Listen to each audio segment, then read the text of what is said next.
بسم الله الرحمن الرحيم نحمده ونصلي على رسوله الكريم أما بعد رب اشرح لي صدري ويسر لي أمري واحلل عقدة من لساني يفقهوا قولي رب زدني علما اللهم رب زدني علما اللهم صل على محمد وعلى آل محمد كما صليت على إبراهيم وعلى آل إبراهيم إنك حميد مجيد اللهم بارك على محمد وعلى آل محمد كما باركت على إبراهيم وعلى آل إبراهيم إنك حميد مجيد سبحانك لا علم لنا إلا ما علمتنا إنك أنت العليم الحكيم محترم حضرات اور میری پردہ نشین مائیں اور بہنیں، آج کے درس کا موضوع ہے عورتوں کا مردوں سے مشابہت کرنا۔ آج ہم یہ جاننے کی کوشش کریں گے انشاءاللہ کہ مشابہت کسے کہتے ہیں، عورتوں کا مردوں سے مشابہت کرنا کتنا سنگین جرم ہے، یہ بھی جانیں گے کہ کن کن چیزوں میں عورتیں مردوں کی مشابہت کرتی ہیں، صحابیات کس طریقے سے پردہ کرتی تھی اور موجودہ زمانے کی عورتوں کا لباس کیسا ہے، عورتیں مردوں کی مشابہت کیوں کرتی ہے۔ اللہ تعالیٰ سے میں دعا کرتا ہوں کہ اللہ تعالیٰ مجھے حق بات کہنے اور پھر اس پر عمل کرنے کی توفیق دے، آمین۔ سب سے پہلے یہ جان لیتے ہیں کہ مشابہت کسے کہتے ہیں۔ مشابہت عربی لفظ تشبہ سے ہے، اس کا مطلب یہ ہے کہ کسی دوسری کی ظاہری یا باطنی حالت، لباس، چال ڈھال، گفتار یا عادت میں نقالی کرنا اور اس جیسا بننے کی کوشش کرنا، یعنی انسان اپنی فطرت اور شناخت کو چھوڑ کر کسی دوسرے کا انداز اپنائے، یہی مشابہت کہلاتی ہے۔ امام ابن تیمیہ رحمۃ اللہ علیہ فرماتے ہیں، تشبہ کا مطلب یہ ہے انسان اپنی ظاہری حالت میں دوسروں کی صورت، عادت یا لباس کی نقالی کرے، خواہ نیت کے بغیر ہو، کیونکہ یہ دل پر اثر ڈالتی ہے۔ امام ابن حجر رحمۃ اللہ علیہ فرماتے ہیں، مشابہت صرف لباس میں نہیں بلکہ چال، گفتار اور طرز عمل میں بھی شامل ہے۔ جب عورت مردوں کی مشابہت اختیار کرتی ہے، مردوں کی چال ڈھال کو اپنانے لگتی ہے، تو وہ فطرت کے خلاف عمل کرتی ہے، یاد رکھیں، فطرت کے خلاف، اور وہ اللہ تعالیٰ کی تقسیم، تخلیق یعنی پیدائش، بناوٹ اور حکمت پر ناراض ہوتی ہے کہ اللہ نے ہمیں اس طرح کیوں بنایا، ہم تو یہ چاہتے تھے۔ ایسا کرنا دراصل اللہ تعالیٰ کی فطرت کے خلاف بغاوت اور رحمت سے دوری ہے۔ امام ابن القیم رحمۃ اللہ علیہ فرماتے ہیں کہ فطرت کو بدلنے والا دراصل اللہ تعالیٰ کی حکمت سے جنگ کرتا ہے، کیونکہ وہ اپنے آپ کو اس حالت میں پسند نہیں کرتا جس میں اللہ تعالیٰ نے اسے پیدا کیا ہے۔ اس لیے جس کو اللہ تعالیٰ نے جس حالت میں پیدا کیا ہے اسی میں اللہ تعالیٰ کا شکر ادا کرنا چاہیے، اسی حالت میں رہنا چاہیے۔ صحیح بخاری میں سیدنا عبداللہ بن عباس رضی اللہ عنہ فرماتے ہیں کہ رسول اللہ صلی اللہ علیہ وسلم نے ان مردوں پر لعنت کی ہے جو عورتوں کی چال ڈھال اختیار کریں، اور ان عورتوں پر بھی لعنت کی ہے جو مردوں کی مشابہت کرتی ہے، یعنی جو مرد عورتوں کی طرح اور عورتیں مردوں کی طرح وضاقت اور بات چیت کا لہجہ اور انداز اختیار کرتی ہے، ان پر نبی رحمت صلی اللہ علیہ وسلم نے لعنت فرمائی ہے۔ ذرا غور کریں، اللہ کے نبی صلی اللہ علیہ وسلم لعنت فرماتے ہیں کن پر؟ ان عورتوں پر جو مردوں کی مشابہت اختیار کرتی ہے۔ بعض عورتیں مردوں جیسا لباس اور کپڑے پہنتی ہیں، تنگ لباس، ایک دم چست، پینٹ شرٹ وغیرہ جیسے، اور مردوں کی مشابہت اختیار کرتی ہے۔ اسی طریقے سے بعض عورتیں آج کل مردوں جیسا بال کٹواتی ہیں، چھوٹے چھوٹے بال رکھتی ہیں جس طریقے سے مرد رکھتے ہیں، جبکہ یہ سب حرام ہے۔ اسی طرح بعض عورتیں بول چال میں مردوں کا لہجہ اختیار کرتی ہے۔ اسی طریقے سے آج کل عورتوں کا مردوں کی طرح ننگے سر گھومنا، اونچی شلوار پہننا یہ عام ہے۔ تو ایسی عورتوں پر اللہ کے نبی صلی اللہ علیہ وسلم نے لعنت فرمائی ہے جو مردوں کی مشابہت اختیار کرتی ہے۔ تو یہ کبیرہ گناہ ہے، یاد رکھیں ایسا کرنا۔ جانتے ہیں لعنت کا کیا مطلب ہے؟ لعنت کا مطلب یہ ہے کہ اللہ کی رحمت سے دور ہو، اور وہ بھی رحمت للعالمین کی زبانی، یعنی نبی رحمت صلی اللہ علیہ وسلم کی زبانی۔ تو کسی بھی ایماندار اور صاحب علم و خیر کے لیے اس سے بڑھ کر اور کوئی زجر اور توبیخ یا دھمکی نہیں ہو سکتی۔ سبحان اللہ، اللہ تعالیٰ ہم سب کو بچائے، لعنت کے کاموں سے اللہ تعالیٰ ہم سب کو بچائے اور اسے دور رکھے۔ لیکن آج کل عورتیں مردوں کی طرح سڑکوں، چوک چوراہوں اور بازاروں میں گھومتی پھرتی نظر آتی ہے، بے پردہ ہو کر، زیب و زینت کے ساتھ، بھڑکیلے لباس کے ساتھ، جو کہ اس کے لیے ایسا کرنا حرام ہے، لیکن وہ کرتی ہیں۔ اسی طریقے سے چند چیزیں ہمیں سوچنا چاہیے، چند بنیادی باتیں ہماری ماؤں اور بہنوں کو سمجھنا چاہیے کہ اسلام عورتوں کو عزت، عفت اور عصمت کا اعلیٰ مقام دیتا ہے، اور اسلام یہ کہتا ہے کہ عورت کی اصل ذمہ داری اور میدان عمل یعنی کام کاج کرنے کا جو میدان ہے، جو جگہ ہے، وہ کیا ہے؟ اس کا گھر ہے، اور بغیر ضروری حاجت کے گھروں سے باہر نہیں جا سکتی ہے۔ اللہ تعالیٰ نے سورہ احزاب آیت نمبر 33 میں فرمایا وَقَرْنَ فِي بُيُوتِكُنَّ، اور اپنے گھروں میں ٹک کر رہو۔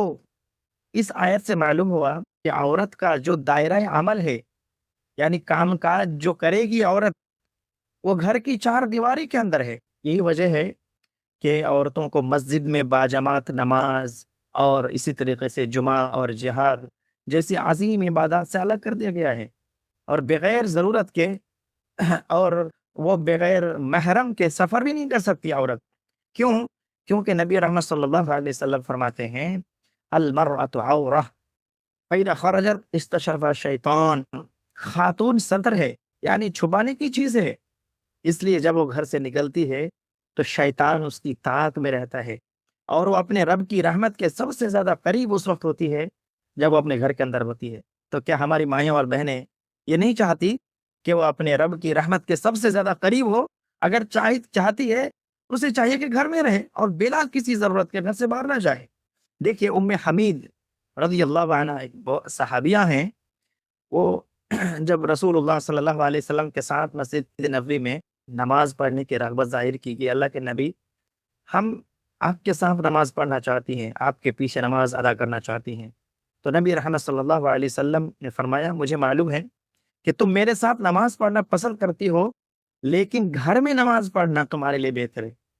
اس کے بعد ام حمید رضی اللہ عنہ نے اپنے گھر کے اندرونی کمرہ کے ایک نہایت تاریک کونے میں اپنے لیے جائے نماز بنا لی، اور پھر ساری زندگی وہ اسی میں نماز پڑھتی رہی۔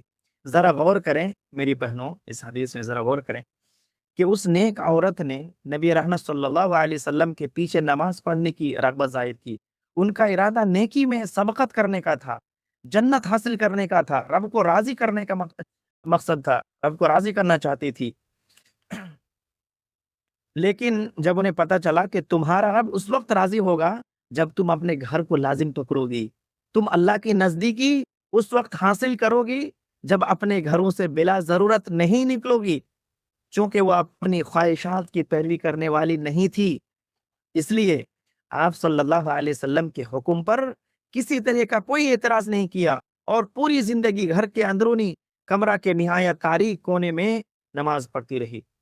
اگرچہ مسجد نبوی میں جا کر عورتوں کا نماز پڑھنا ممنوع نہیں تھا، جاتی تھی عورتیں، بعض عورتیں جاتی بھی تھی، لیکن ان کے لیے بہتر گھر قرار دیا گیا کہ گھر میں نماز پڑھے، یہ بہتر ہے، لیکن منع نہیں ہے مسجد آنا، اس لیے گھر میں ہی نماز پڑھتی رہی ام حمید رضی اللہ عنہا۔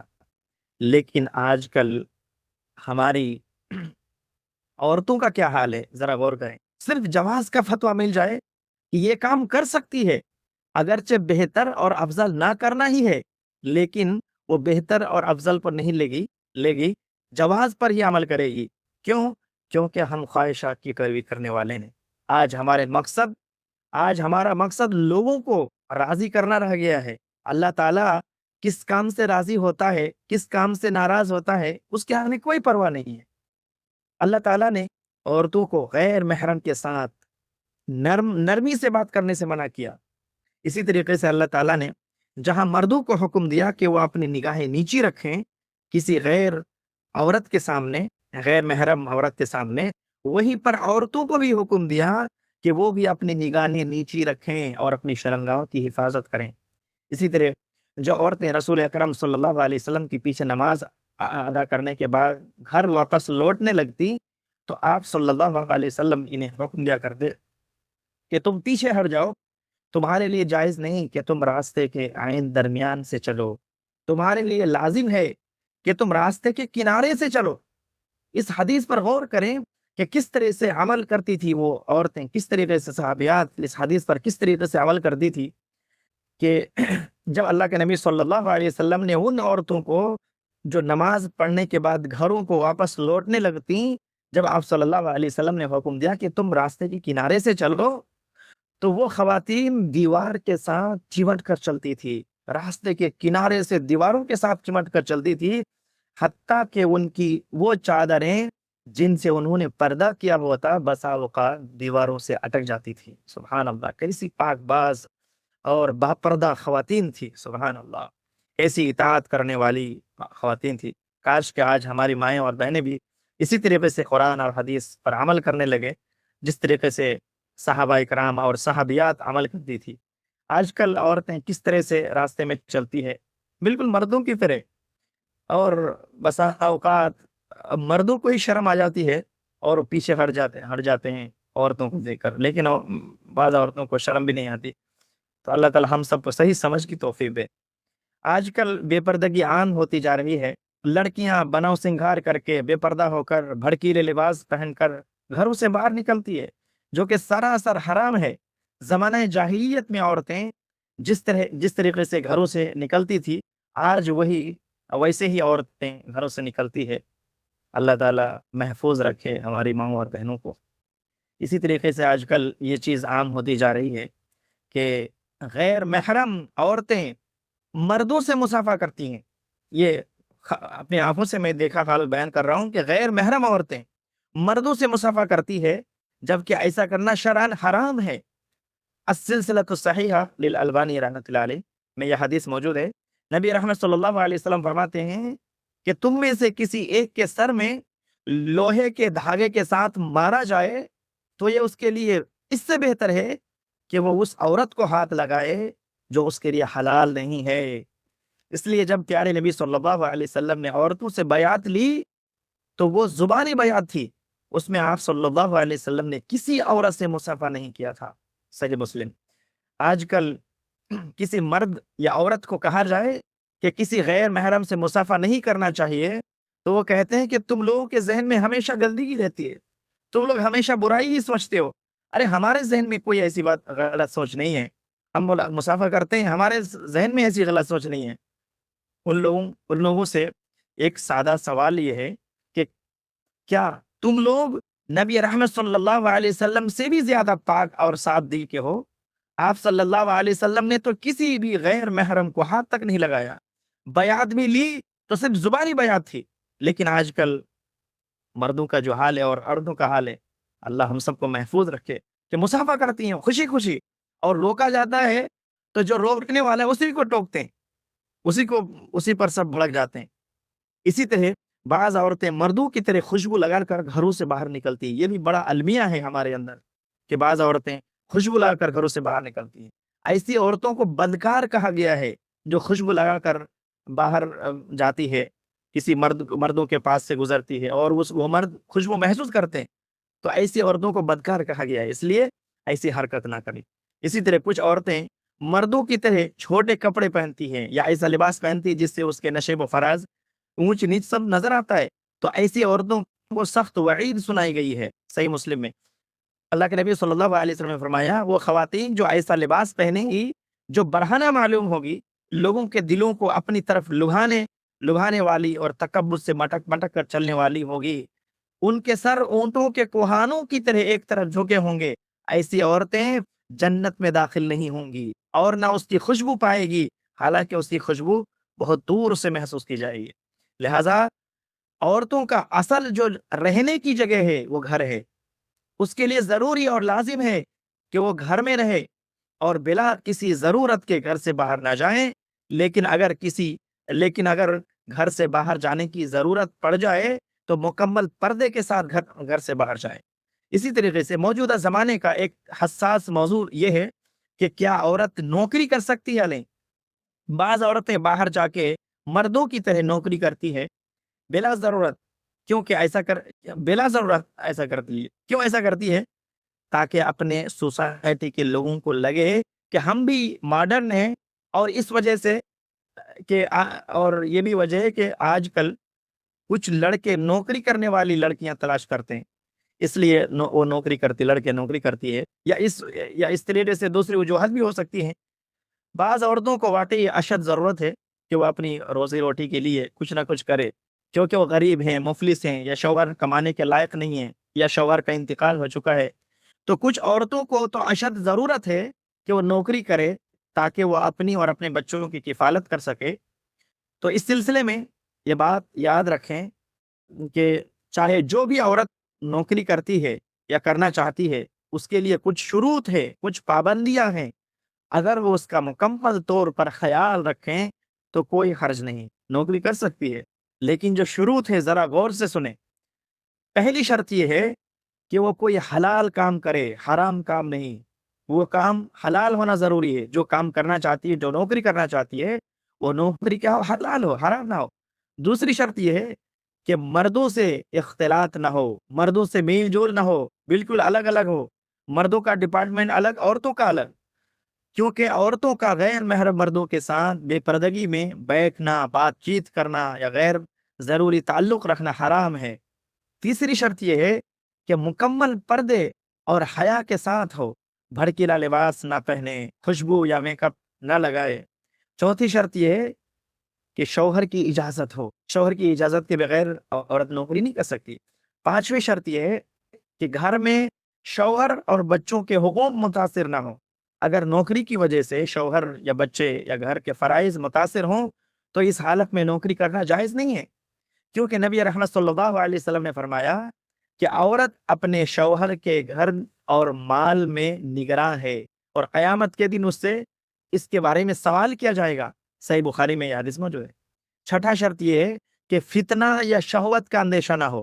اگر ایسا ماحول ہو جہاں فتنہ، زنا یا بے حیائی کا اندیشہ ہو تو وہاں کام کرنا حرام ہے۔ اب ذرا علماء کے اقوال بھی سن لیں اس سلسلے میں۔ شیخ ابن باز رحمۃ اللہ علیہ فرماتے ہیں کہ عورت کا تعلیم یا طب وغیرہ میں کام کرنا جائز ہے اگر وہ حجاب میں ہو، مردوں سے اختلاط نہ کرے، یعنی مردوں سے میل جول نہ کرے، اور شوہر کی اجازت ہو تو وہ تعلیم یا طب وغیرہ میں کام کر سکتی ہے۔ اسی طریقے سے شیخ ابن عثیمین رحمۃ اللہ علیہ فرماتے ہیں کہ اگر عورت کی نوکری میں شرعی خرابی نہ ہو، اگر عورت کی نوکری میں شرعی خرابی نہ ہو اور وہ فتنے کا سبب نہ بنے تو وہ نوکری کر سکتی ہے، لیکن اگر فتنے کا خطرہ ہو تو یہ حرام ہے۔ اور آج کے زمانے میں مختلف طریقے کے فتنے موجود ہیں، اس لیے عورتوں کا نوکری کرنا درست نہیں ہے۔ خلاصہ یہ ہے کہ عورت کا نوکری کرنا بنیادی طور پر جائز ہے، بشرط یہ کہ شرعی پردہ ہو، غیر محرم مردوں سے میل جول نہ ہو، اختلاط نہ ہو، کام حلال ہو، شوہر کی اجازت ہو، گھر کے فرائض اور ذمہ داری متاثر نہ ہو، اور فتنے کا خطرہ نہ ہو۔ ان تمام شرائط کے ساتھ نوکری کر سکتی ہے، لیکن ان تمام شرائط کو پورا کرنا اتنا آسان نہیں ہے۔ دوسری بات یہ ہے کہ آج مختلف فتنے موجود ہیں، اس لیے عورتیں نوکری نہ کریں، یہی زیادہ بہتر اور افضل ہے، الا کہ انتہائی مجبوری ہو۔ واللہ اعلم۔ محترم حضرات، بعض لوگ کہتے ہیں کہ ابھی وقت بدل چکا ہے، زمانہ بدل گیا ہے، ابھی ہم کو زمانے کے حساب سے چلنا چاہیے، پرانی سوچ کو چھوڑ دینا چاہیے۔ تو اس سلسلے میں یہ بات یاد رکھیں کہ ہمیں اپنی زندگی، اخلاق اور رہن سہن کو دین کے اصولوں کے مطابق ڈھالنا ضروری ہے، نہ کہ دین کو دنیا کے فیشن، تہذیب یا ماڈرن سوچ کے مطابق۔ شیخ ابن عثیمین رحمۃ اللہ علیہ فرماتے ہیں کہ زمانے کے بدلنے سے شریعت نہیں بدلتی۔ جو لوگ کہتے ہیں کہ اب زمانہ نیا ہے، وہ دراصل اپنے نفس کی خواہش کی پیروی کرتے ہیں۔ اس لیے ہمیں ہوشیار ہونے کی ضرورت ہے۔ اللہ تعالیٰ سے ہم دعا کرتے ہیں کہ اللہ تعالیٰ ہم سب کو قرآن و حدیث کو صحیح سے سمجھنے، ویسے ہی قرآن حدیث کو سمجھنے کی توفیق نے، جس طریقے سے صحابہ کرام نے سمجھا اور اس پر عمل کیا۔ اللہ تعالیٰ ہمیں نیک اعمال کرنے کی توفیق دے۔ آمین وآخر دعوانا ان الحمد للہ رب العالمین سبحانک اللہم وبحمدک واشہد ان لا الہ الا اللہ واستغفرہ واتوب الیک وصلی اللہ علی النبی السلام علیکم ورحمۃ اللہ وبرکاتہ.